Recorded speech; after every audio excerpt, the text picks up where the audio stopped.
Hello friends, नमस्कार। Judicial exam watcher channel से मैं राजेश कुमार सोनी। आज सुप्रीम कोर्ट के लेटेस्ट जजमेंट से एमसीक्यू का मैं दूसरा वीडियो लेकर के हाजिर हूँ। और बस मैं फिर से ये कहता हूँ कि जो मेरे एचजीएस लेवल के जजमेंट हैं जो पूछे जा सकते हैं या पूछे जाने की संभावना है, बहुत ही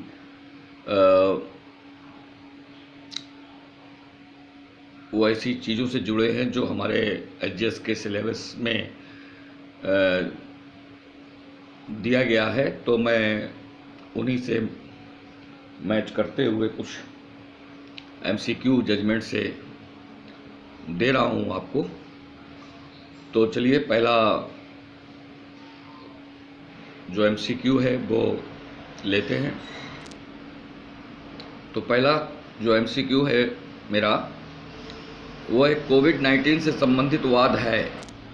तो आपको बताना है कौन सा वाद कोविड-19 से संबंधित है। पहला कुश कालरा वर्सेस भारत संघ, दूसरा अनुराधा भसीन वर्सेस भारत संघ,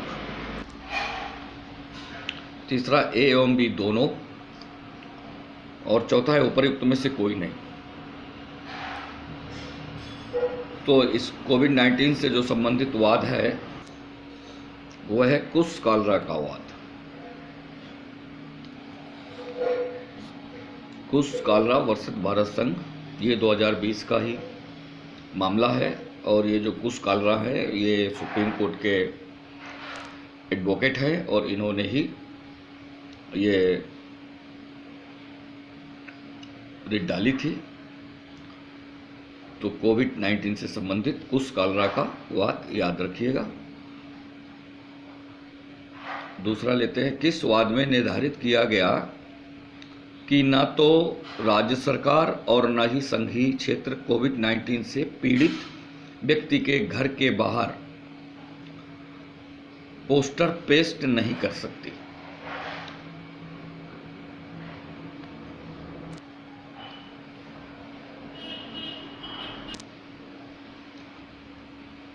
तो इसके जो 4 ऑप्शन हैं, पहला है Amit Saini versus police commissioner, दूसरा है मिस्टर कुश कालरा वर्सेस भारत संघ, तीसरा एस काशी वर्सेस राज्य जरिए पुलिस इंस्पेक्टर, या फिर उपर्युक्त सभी। तो उपर्युक्त सभी तो हो ही नहीं सकता। और अभी कोविड-19 से संबंधित हमने वाद पढ़ा है वो मिस्टर कुश कालरा वर्सेस भारत संघ का था। तो इस तरह से याद भी हो जाएगा और आपको पता चल गया कि ये है। अब मिस्टर कुश कालरा वर्सेस भारत संघ के वाद में एक्चुअली कहा क्या गया था, ये मैं आपको पढ़ के बता देता हूँ। ये मिस्टर कुश कालरा का ये इन्होंने PIL डाला था। तो mister Kush Kalra versus union of India में कहा गया है, the supreme court of India held that neither the state government nor the union territory could paste posters outside the residences of COVID-19 positive persons, ये कहा गया था। अब ये क्यों कहा गया था? चूँकि इन्होंने जो एक इशू लिया था तो इस मिस्टर कुश कालरा का जो वाद था उस वाद में, उस मामले में जो सेंट्रल इशू था वो ये था, to affix posters outside residence of कोविड-19 positive patient was violative of their fundamental rights, including the right to privacy and right to live with dignity। तो ये एक सेंट्रल इशू था, क्योंकि अगर किसी कोविड पॉजिटिव पेशेंट के घर के बाहर यदि पोस्टर लगा दिया जाता है तो उसकी डिग्निटी में फर्क पड़ता है, उसकी डिग्निटी को धक्का लगता है, ऐसा सामाजिक तौर से देखा जाता है। और दूसरा, राइट टू प्राइवेसी का भी वायलेशन होता है कहीं ना कहीं, चूँकि वो उसकी जो निजता है, उसका जो अपना अपनी प्रॉब्लम्स है वो डिस्क्लोज होती हैं लोगों के बीच में, तो उसमें भी क्षति पहुंचती है, उसके इस राइट को भी क्षति पहुंचती है। ऐसा मिस्टर कुशकालरा ने जब PIL डाला तो ये कहा, और इसी को सेंट्रल इशू बनाकर ऑनरेबल सुप्रीम कोर्ट ने ये डिसीजन दिया, ये जजमेंट दिया। और इसी वाद में ये भी कहा गया कि यदि किसी कोविड-19 से पॉजिटिव व्यक्ति के बाहर पोस्टर लगाना यदि जरूरी ही है,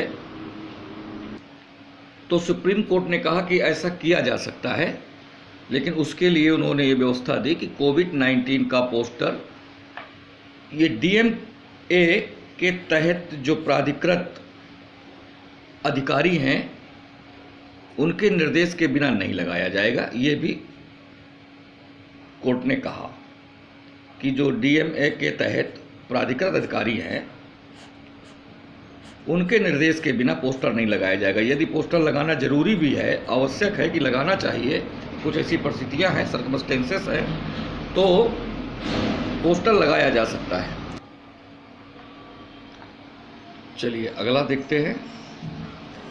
अनुसंधान के दौरान मीडिया को जानकारी लीक करना अभियुक्त एवं पीड़ित के अधिकारों को प्रभावित करता है।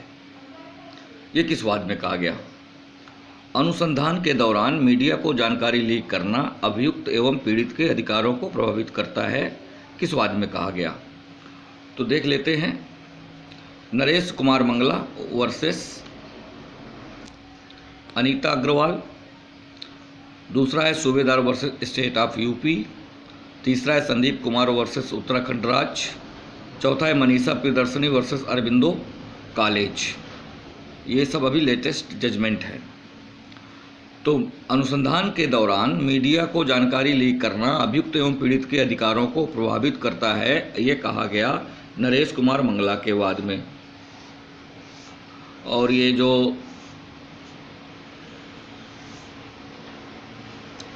नरेश कुमार मंगला का वाद है, इसमें एक्चुअली क्या कहा गया है ये मैं आपको बताता हूँ। ये देख लीजिए, ये नरेश कुमार मंगला का वाद है। In Naresh Kumar Mangla versus Anita Agarwal case, the supreme court observe that selective disclosure to the media during the investigation of crime affect the rights of the accused and the rights of victims। ये कहा गया इसमें।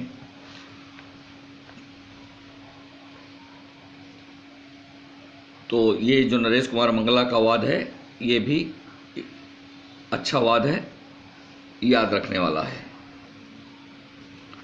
अगला क्वेश्चन देखते हैं। अनुच्छेद 21A 21A के तहत शिक्षा के अधिकारों में शिक्षकों को मेधावी और सर्वोत्तम होना चाहिए, यह निर्धारित किया गया। तो किस वाद में, किस मामले में यह निर्धारित किया गया? और ये बड़ा अच्छा जजमेंट है सुप्रीम कोर्ट का। केवल बच्चे ही होशियार नहीं होने चाहिए, टीचर को भी, अध्यापक को भी मेटोरियस होना चाहिए, मेधावी होना चाहिए, सर्वोत्तम होना चाहिए। तो ये अच्छा निर्णय है।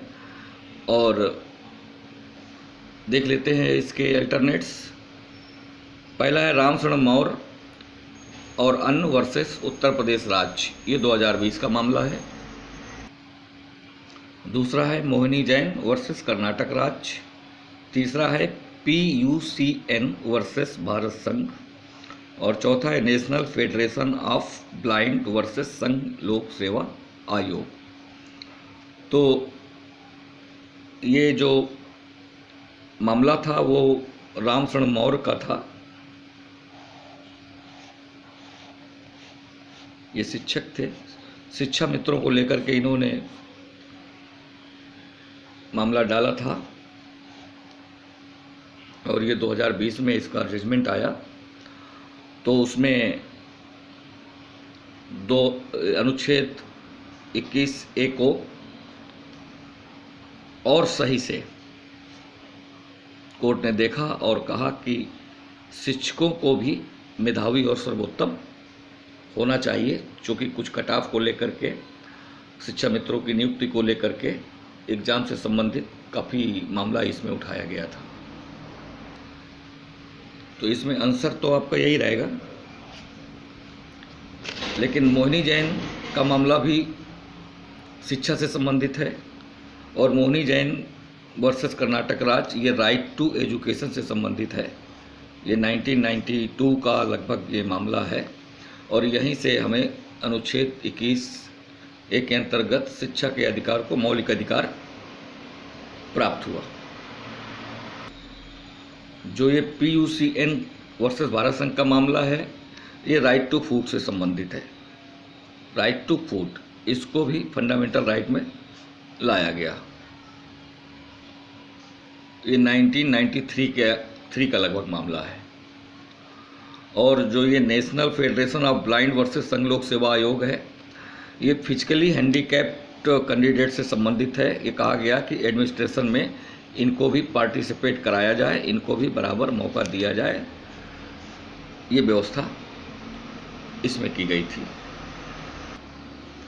तो ठीक है, फिलहाल हमारे काम का जो मामला है वो रामशरण मौर्य और अन्य वर्सेस उत्तर प्रदेश राज्य का है। और लेकिन बाकी जो 4 थे वो भी कहीं ना कहीं कनेक्टेड थे, तो वो जानना हमारे लिए ज़रूरी हो जाता है। और ये एक बहुत अच्छा मामला, बहुत अच्छा जजमेंट आया, वो भी आप देख लीजिए।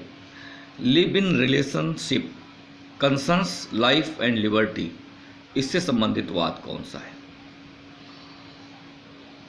ये आपको बताना है। पहला Gurvinder Singh versus state of Punjab, ये 2021 का मामला है। साफिन जहां वर्सेस अशोकन, ये 2018 का मामला है।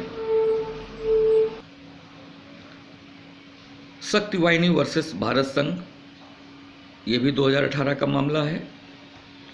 और चौथा है हादिया केस। तो लिव इन रिलेशनशिप से जो संबंधित वाद है, जिसमें ये कहा गया कि ये लाइफ एंड लिबर्टी से कंसर्न रखता है, तो इससे जो संबंधित वाद है वो है Gurvinder Singh versus state of Punjab, ये 2021 का मामला है। साफिन जहां वर्सेस अशोकन,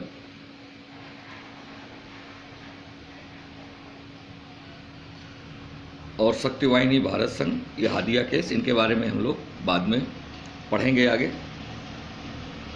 तो इसका जो आंसर है वो ये है। इसके बारे में थोड़ा सा मैं आपको बता देता हूँ कि ये जो गौरविंदर सिंह थे,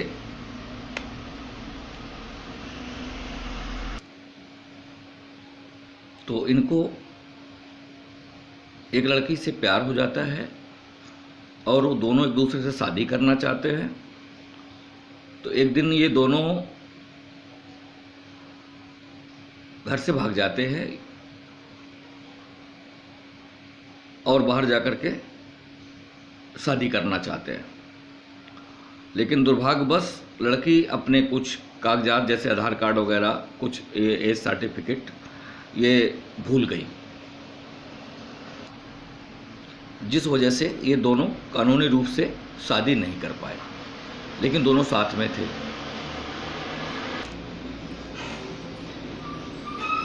तब लड़की के घर वालों ने कानूनी कार्रवाई की, जिसकी वजह से इनको दिक्कत हुई, और स्वाभाविक सी बात है दिक्कत होगी ही।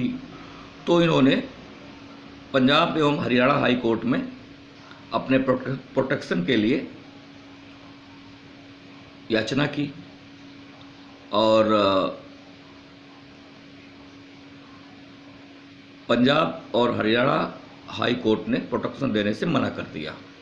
उनका अपना इशू था, चूँकि उनकी सोच ज़्यादातर कुछ मामलों में बड़ी संकीर्ण देखने को मिलती है, तो इस वजह से उन्होंने प्रोटेक्शन देने से मना कर दिया। तो इन्होंने सुप्रीम कोर्ट में अपील की और सुप्रीम कोर्ट ने फिर पंजाब और हरियाणा हाई कोर्ट के का जो जजमेंट था उसको पलटते हुए, उसको रद्द करते हुए इनको प्रोटेक्शन दिया। और उसने कहा कि ये जो मैरिड लोग हैं और ये जो लिव इन रिलेशनशिप में रह रहे हैं उनमें कुछ खास अंतर है ही नहीं, कोई फ़र्क है ही नहीं। वो एक्टिविटी तो सारी सेम कर रहे हैं ना, बस फ़र्क सिर्फ इतना है कि उनके पास सर्टिफिकेट है और इनके पास सर्टिफिकेट नहीं है, लेकिन दोनों तो स्टेटस सेम रखते हैं ना। तो यह कुछ था गुरविंदर सिंह का मामला, बहुत ही संक्षिप्त में, ताकि आपको याद रह जाए, इसलिए मैंने बहुत संक्षिप्त में ये कुछ बातें मैंने बता दी इसकी, कि अगर लिव इन रिलेशनशिप का नाम आपके सामने आता है तो आप गुरविंदर सिंह का केस आपके दिमाग में आ जाना चाहिए। तो उसमें उन्होंने स्पष्ट कर दिया कि live in relationship concerns life and liberty. चलिए अब ये भी कुछ देख लेते हैं। जो साफिन जहां वर्सेस अशोकन का मामला है, ये राइट टू मैरी से संबंधित है, इसको भी हम लोग अभी आगे पढ़ेंगे। और ये जो शक्ति वाहिनी वर्सेस भारत संघ का मामला है, ये भी 2018 का मामला है। इसमें कहा गया है right to choice your partners of your own choice. तो ये right to choice your partner की बात है। ये शक्ति वाहिनी वर्सेस भारत संघ के मामले में कहा गया कि सभी व्यक्ति को अपने मनपसंद का जीवन साथी चुनने का अधिकार है। तो ये इससे संबंधित है, शक्ति वाहिनी का मामला। और ये जो हादिया केस लिखा हुआ है ना, ये हादिया केस साफिन जहां वाले केस को ही हादिया केस कहते हैं, इसलिए मैंने यहाँ पर लिखा कि आपको याद रह जाए। तो ये साफिन जहां वाला जो केस है, अभी जो हम आगे पढ़ने जा रहे हैं, उसी केस को ही हादिया केस के नाम से जाना जाता है। ये हादिया केस के नाम से क्यों जाना जाता है ये भी मैं बताता हूँ आपको। आगे का एमसीक्यू देख लेते हैं।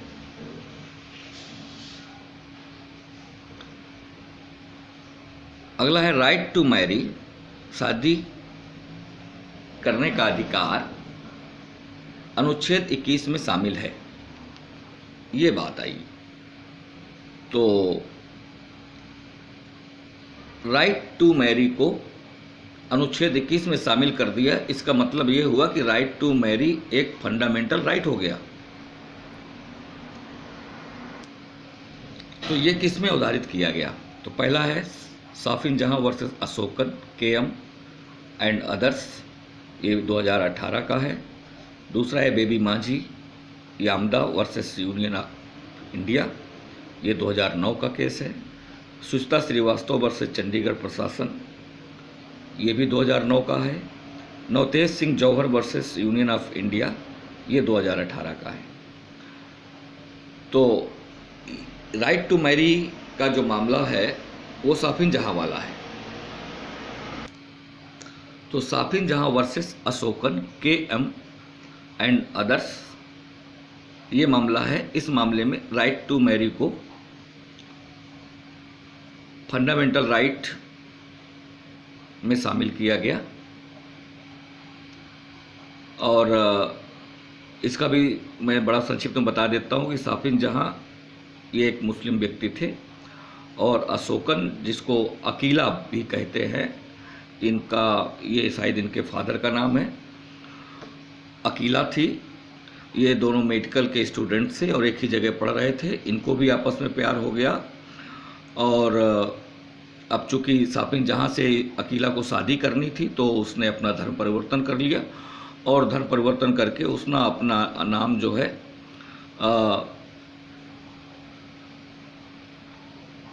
अकीलन हादिया या हादिया रख लिया, ऐसा कुछ नाम उसने रख लिया। तो इस वजह से इस केस का नाम ही हादिया केस पड़ गया। और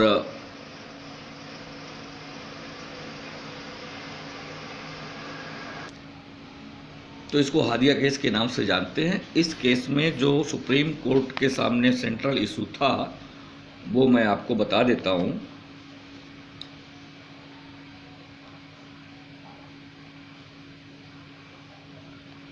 do high court have power to declare marriage of adult as void under article 226? क्योंकि इस मामले में हाई कोर्ट ने सफीन जहां और हादिया की शादी को नल एंड वाइट करार दे दिया था। तो सफीन जहां पहुंच गए सुप्रीम कोर्ट, और सुप्रीम कोर्ट में जब उन्होंने अपना अपील किया तो सुप्रीम कोर्ट के सामने मुख्य बिंदु यही था कि do high court have power to declare marriage of adults as void under article 226। इस मामले को निपटाते हुए सुप्रीम कोर्ट ने कहा कि article 21 includes right to marry, इसलिए हाई कोर्ट तो उसे नल एंड वाइट डिक्लेयर ही नहीं कर सकता। और चूंकि हाई कोर्ट ने यह भी कहा था कि फैमिली की परमिशन लेने की ज़रूरत होती है। अब वो माइनर तो थे नहीं, एडल्ट थे। उसके बाद भी हाई कोर्ट ने कहा कि नहीं, उनको तो वो लड़की को तो परमिशन अपनी फैमिली की ले लेनी चाहिए। तो सुप्रीम कोर्ट ने कहा नहीं, no permission of family required to marry person of your choice. तो ये भी इन्होंने कहा। तो सुप्रीम कोर्ट ने इस मामले को इस तरह से निपटाया। बड़ा अच्छा जजमेंट है ये, और इसको हादिया केस के नाम से भी जाना जाता है, ये याद रखिएगा। अब हम देख लेते हैं बाकी जो बेबी मांझी यामदा वाला केस है। तो इसको बस इतना याद कर लीजिए कि ये सैरोगेसी से संबंधित है। ये बेबी मांझी यामदा वाला, ये भी केस हम पढ़ेंगे, बहुत अच्छा केस है ये, सैरोगेसी से संबंधित है। सुचिता श्रीवास्तव वर्सेस चंडीगढ़ प्रशासन, ये 2009 का मामला है। ये टर्मिनेशन ऑफ प्रेगनेंसी से संबंधित है, इसको भी हम लोग अभी देखेंगे। और ये जो बहुत अच्छा मामला आया Navtej Singh Johar versus union of India का 2018 में, ये सेक्शन 377 आईपीसी से रिलेटेड है, और ये इसको एलजीबीटी केस भी कहते हैं। एलजीबीटी केस के नाम से भी इसको जाना जाता है। तो चलिए देखते हैं आगे। तो अगला क्वेश्चन है, सैरोगेसी से संबंधित वाद है। Baby Manjhi Yamda versus union of India, Shafin Jahan versus Asokan, justice KS. Puttaswamy versus union of India, या उपरोक्त में से कोई नहीं। तो देखिए, अभी हमने पढ़ा बेबी मांझी यामदा का जो केस है वो सैरोगेसी से संबंधित है। तो ये आपको बेबी मांझी याद रखना है। ये लैंडमार्क केस है सैरोगेसी को लेकर के, और इसमें जो है कमर्शियल सैरोगेसी को रेगुलाइज किया गया इस केस के माध्यम से। और इसका मामला मैं संक्षिप्त में बताता हूँ कि जापानीज कपल इंडिया आए, उन्हें सैरोगेसी करानी थी, तो उन्होंने सैरोगेसी सेंटर्स जो थे वहाँ उन्होंने संपर्क किया, वहाँ वो आए, वहाँ पर बेबी मांझी यामदा के साथ उनका कॉन्ट्रैक्ट हुआ कि वो उनका बच्चा जो है कैरी करेंगी। उनके साथ कॉन्ट्रैक्ट हुआ, और कॉन्ट्रैक्ट के बाद उन्होंने बच्चे को कैरी भी किया। लेकिन 9 मंथ जो लगते हैं प्रेगनेंसी को कंप्लीट होने में और चाइल्ड बर्थ के लिए, उसी दौरान जो जापानीज कपल थे उनका आपस में मामला गड़बड़ हो गया, यानी कि वो एक दूसरे से अलग हो गए। अब अलग हो गए तो प्रॉब्लम यहाँ पर आई कि बेबी मांझी जो बच्चा कैरी किए हुए है उसकी कस्टडी कौन लेगा। एक ये बात आई। दूसरा बात ये आया कि क्या जो सैरोगेसी से रिलेटेड कॉन्ट्रैक्ट हैं वो इंडिया में वैलिड हैं कि वैलिड नहीं हैं, क्योंकि हमारे पास जो इंडियन कॉन्ट्रैक्ट एक्ट है उसमें सैरोगेसी टाइप का कोई भी कॉन्ट्रैक्ट मिलता नहीं है।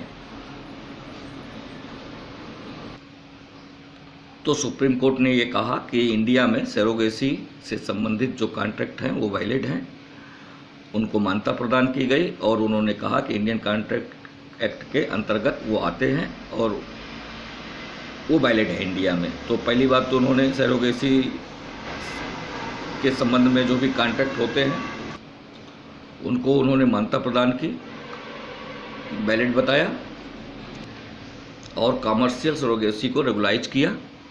और यहाँ पर बताते चले, ये बेबी मांझी अहमदा वाले मामले में जो बच्चा था उसकी कस्टडी फिर उनकी ग्रैंड मदर को मिली, इनको वहाँ जाना पड़ा, काफ़ी लंबा है लेकिन शार्ट में बस इतना समझ लीजिए कि ये लैंडमार्क केस है और इन्होंने सरोगेसी से रिलेटेड जो भी कॉन्ट्रैक्ट है इस मामले से उस कॉन्ट्रैक्ट को वैलिड माना गया। इंडिया में ये वैलिड है, कॉन्ट्रैक्ट एक्ट के अंदर आते हैं और इसी को लेकर के हमारे यहाँ सरोगेसी से संबंधित कानून बनाने की बात आई। एक बार बिल आया, लैप्स हो गया, दोबारा फिर बिल आया और वह बिल अभी भी हमारे सेलेक्ट कमेटी के पास है। अब देखिए कब वो कानून का रूप लेता है, कब आता है हमारे सामने। आगे देख लेते हैं। साफिन जहां वर्सेस अशोकन वाला केस आपने पढ़ ही लिया है, इसी को हम हादिया केस के नाम से जानते हैं। Justice KS. Puttaswamy versus union of India, यही केस था जिसमें राइट टू प्राइवेसी को फंडामेंटल राइट माना गया और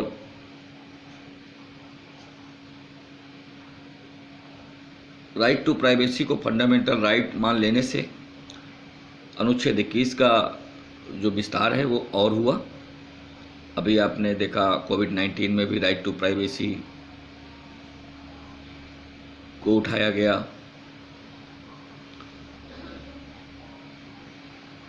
तो justice KS. Puttaswamy versus union of India, ये राइट टू प्राइवेसी से संबंधित है, इसको भी आप याद रख सकते हैं, पूछा जाने वाला ये केस है। अगला लेते हैं। सुचिता श्रीवास्तव वर्सेस चंडीगढ़ एडमिनिस्ट्रेशन का वाद संबंधित है, का मामला संबंधित है। पहला देख लेते हैं मामला। तो पहला देखिए, टर्मिनेशन ऑफ प्रेगनेंसी, जिसको right to make reproductive choice कहा गया है जजमेंट में। तो क्या इससे संबंधित है? राइट टू मैरिज संबंधित है, right to choice partner of your own choice, यह सरोगेसी कॉन्ट्रैक्ट से संबंधित है। तो ये सारे केस आपने देख लिए हैं।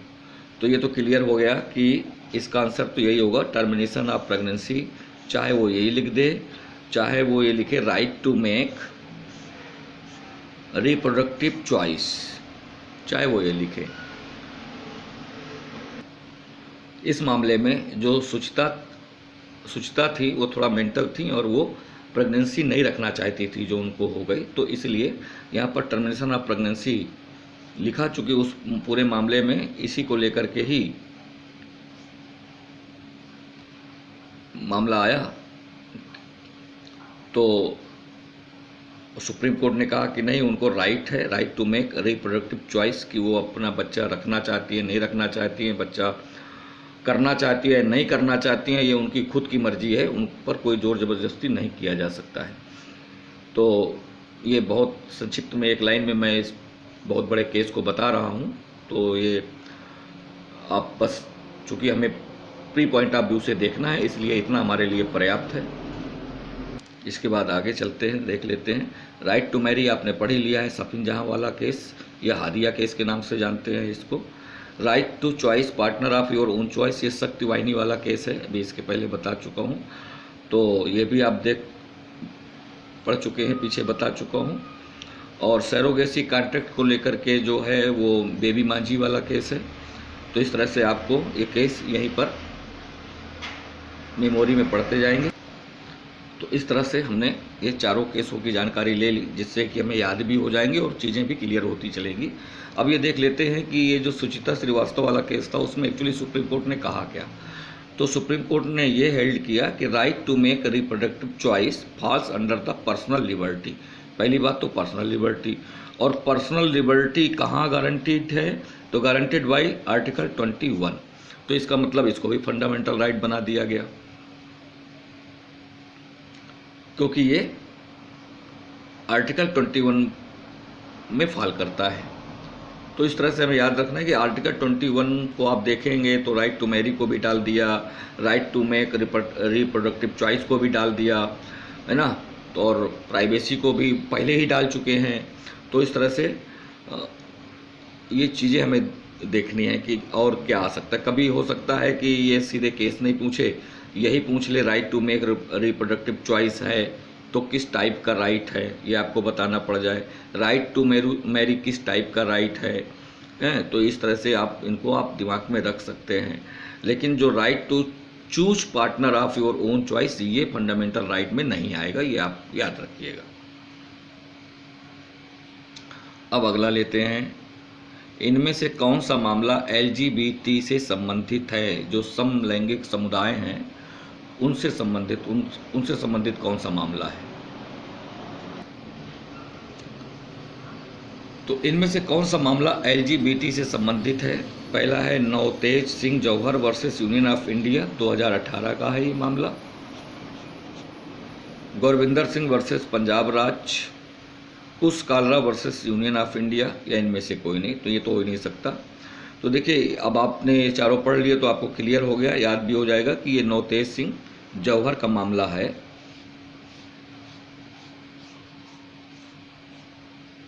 और ये जो है इसी मामले से धारा 377 को लोगों ने कहा हटा दिया, या ऐसा हो गया वैसा हो गया। ऐसा कुछ नहीं था, लोगों ने ठीक तरह से जजमेंट को पढ़ा नहीं था। तो नवतेज सिंह जौहर वाले मामले में ये कहा गया कि धारा 377 उन दो व्यक्तियों के बीच में लागू नहीं होगी जिन्होंने आपस में कंसेंसुअल सेक्सुअल रिलेशन बनाए हैं या बनाना चाहते हैं या बनाते हैं।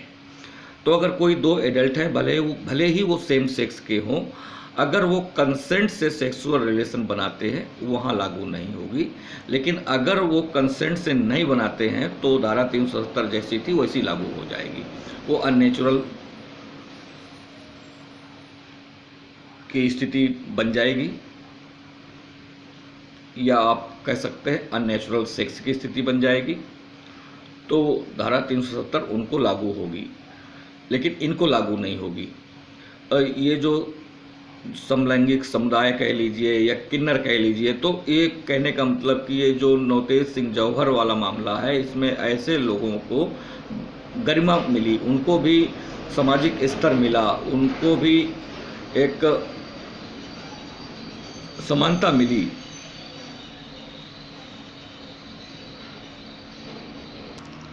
कहने का मतलब है कि इस मामले से जो ये LGBT समुदाय के सदस्य थे, लोग थे, उनको राइट टू इक्वल सिटीजनशिप मिला, एक सामाजिक स्तर मिला। अभी तक जो जिनकी समाज में कोई जगह नहीं थी, उनको एक जगह मिली। एक बहुत बड़ी जीत थी इन लोगों की। तो ये था Navtej Singh Johar versus union of India का मामला। अभी देखते हैं इसके आगे और किस वाद से LGBT समुदाय के सदस्यों को राइट टू इक्वल सिटीजनशिप प्राप्त हुआ। तो देखते हैं पहला Navtej Singh Johar versus union of India, नाज फाउंडेशन का मामला, या फिर Lakshmi Narayan Tripathi versus union of India, all of them. तो देखिए, अभी हमने पढ़ रखा है नवतेज सिंह जौहर वाले मामले में। इस मामले में सुप्रीम कोर्ट ने कहा, और क्या कहा मैं अभी आपको पढ़ के बता देता हूं।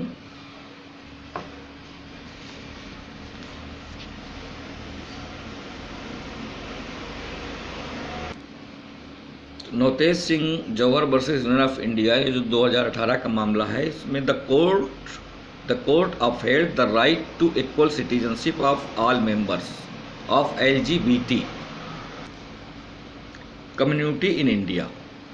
तो भारत में LGBT समुदाय के जो सदस्य हैं, जो लोग हैं, उनको राइट टू इक्वल सिटीजनशिप मिला इस मामले से।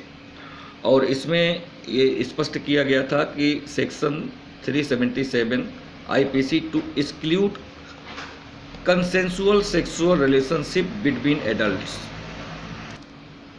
तो ये जो धारा 377 है ना, ये उन्हीं लोगों के लिए एक्सक्लूड की गई है जो कंसेंसुअल सेक्सुअल रिलेशनशिप बनाते हैं बिटवीन एडल्ट्स। अदर के लिए नहीं है, अदर के लिए तो फिर लागू हो जाएगी, ये व्यवस्था की गई थी। तो कुल मिलाकर के मैं प्री पॉइंट ऑफ व्यू से बात कर रहा हूँ, HGS लेवल की बात कर रहा हूँ।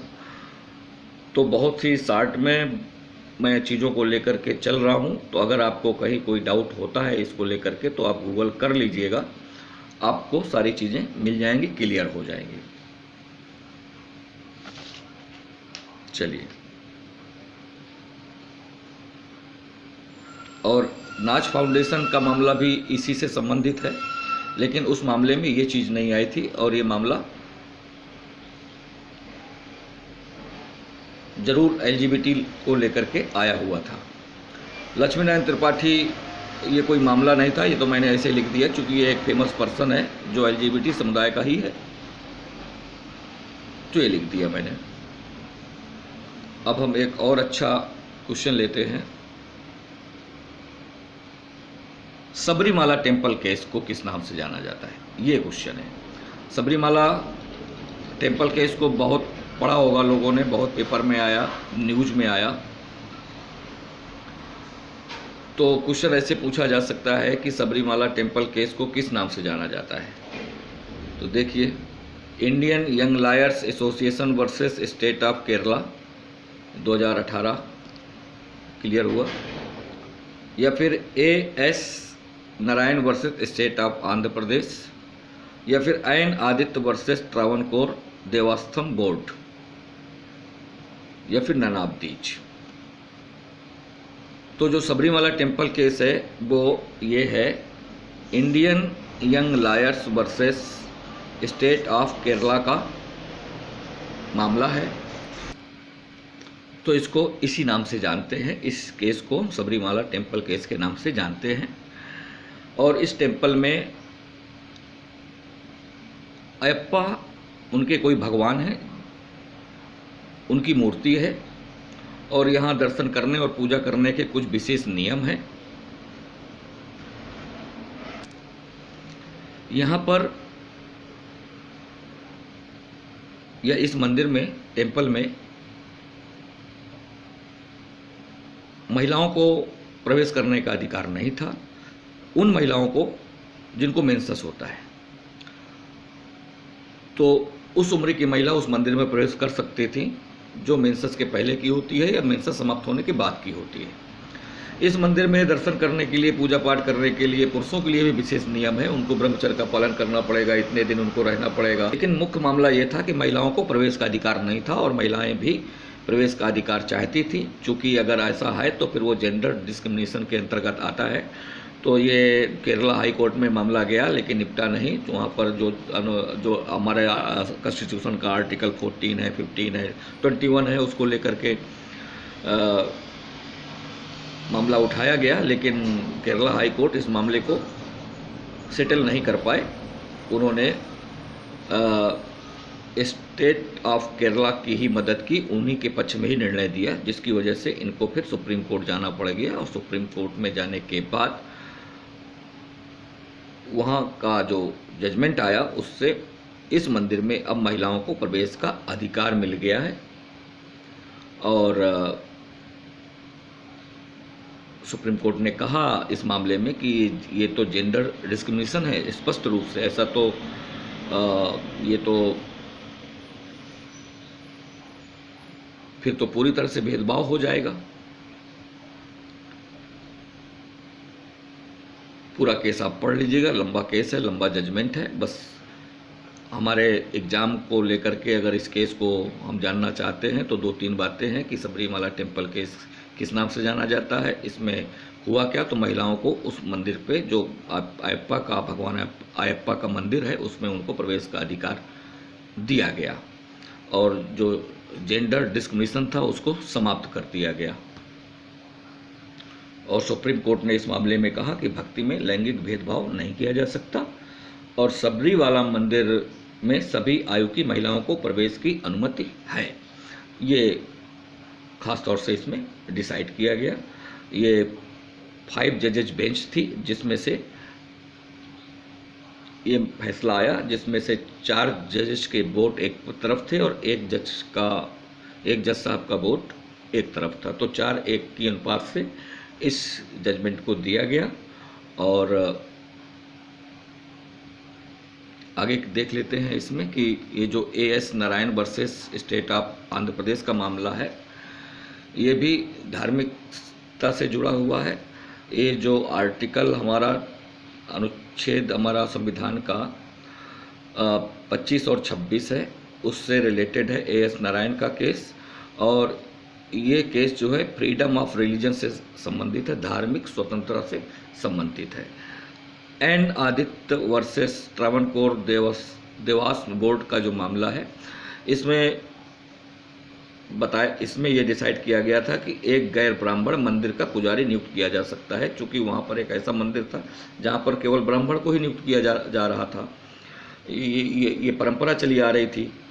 तो ये मामला एन आदित्य वर्सेस ट्रावणकोर का है और इसमें फिर ये स्पष्ट किया गया कि नहीं, मंदिर का पुजारी एक गैर ब्राह्मण को भी नियुक्त किया जा सकता है।